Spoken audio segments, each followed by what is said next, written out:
Hi guys, this is part 2 of my blog. So if you haven't seen part 1, quickly watch part 1 because you're not going to get what is spoken during this part 2. But if you've seen part 1, thank you for coming to part 2.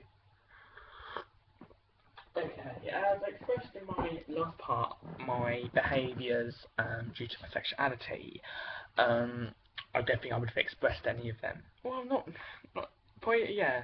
Because if I've been able to think about my sexuality and express that, and possibly get a boyfriend, maybe, you never know, because I was there quite a long time in the last placement, no, yeah, it would have been much more successful placement.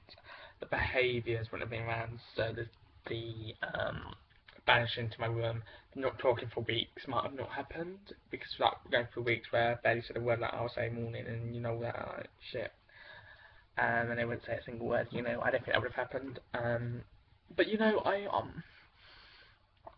regret? What do I regret? I regret doing the behaviours. I absolutely regret doing the behaviours. If I could go back and trust myself, I'd be like, don't do that, Brett.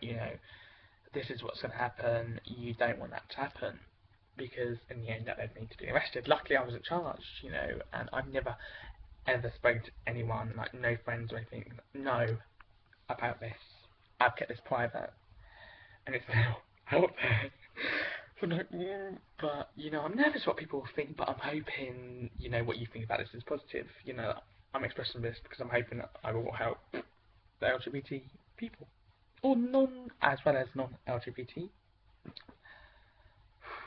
Um, if I hadn't expressed some behaviours, then I'd have been like, I don't think, just why I don't think if I'd expressed some behaviours, I would be here today. I really don't. I think because I would have got depressed, and possibly committed suicide because of that. Because I did the behaviours. That was me. Doing the behaviours was me expressing my sexuality in a way that is a negative way to express it, not a positive.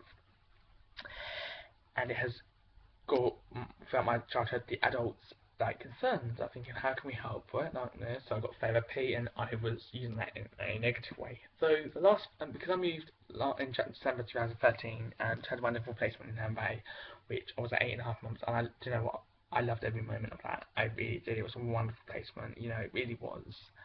The last few months of my therapy was successful, and even the therapist said that's due to the foster carers. And they were them carers, Sarah and Andy, I really loved being with, and I still see them a couple of times, and I count them as family. Like it's like a mum and dad. Well, my only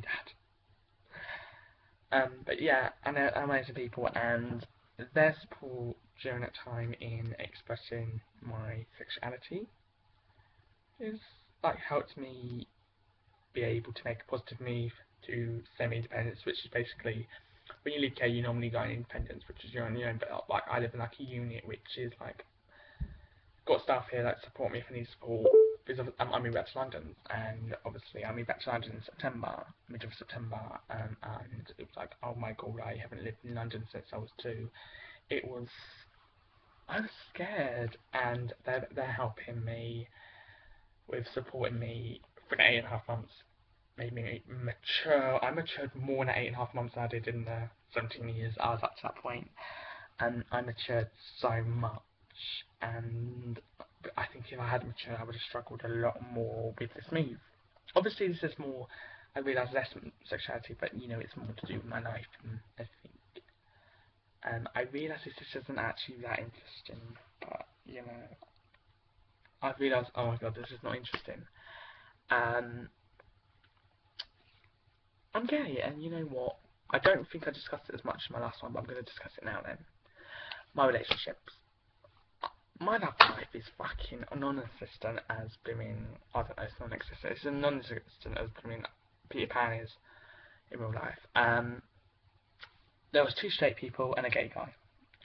I'm friends with 2. One, he went a bit loopy, we don't really talk, sadly, because it'd be great to be friends, but never mind. I was at school, and that was at a point where that began where I wasn't able, because I had sheltered childhood, and I wasn't able to successfully express myself in positive ways. And I came out as gay last April 2014. Yep. And told him, and then after he found out I fancied him, and it went boom.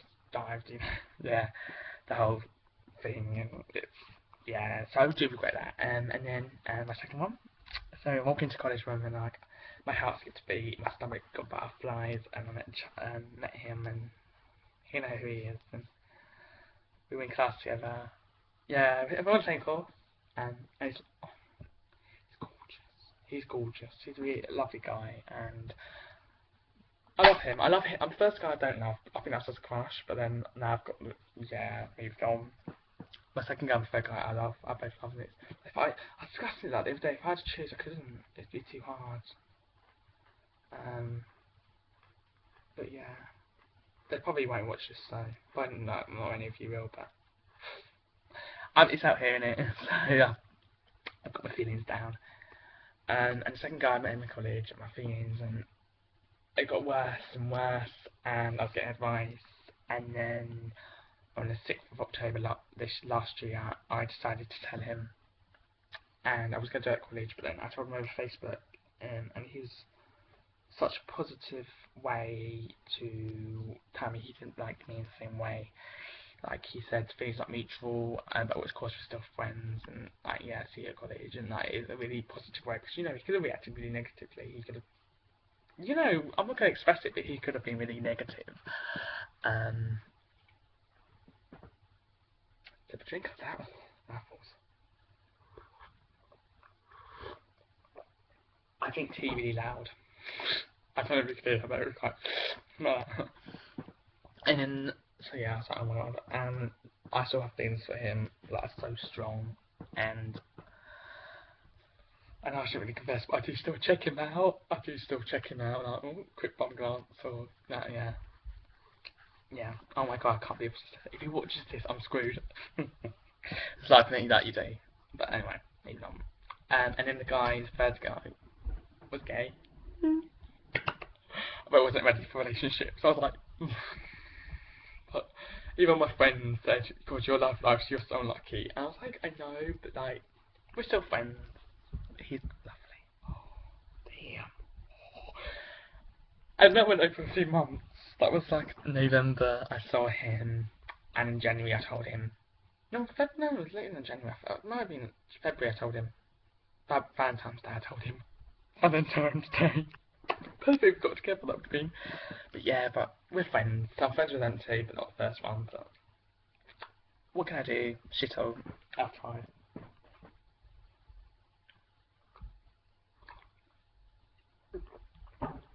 This is. I got so. I'm gonna go down like to the. Because I've got to express my dark feelings. I got so depressed the last couple of weeks with expressing my feelings, talking to people. I have come home and I've locked myself away.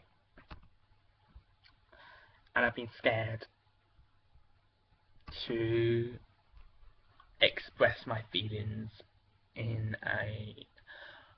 I've come home from college and I've locked myself away because it's got too much, I've like, my sexuality, it's not so much any bullying, because there hasn't been any bullying, it's being able to express myself in a way that I want to feel that I'm able to express myself in a way that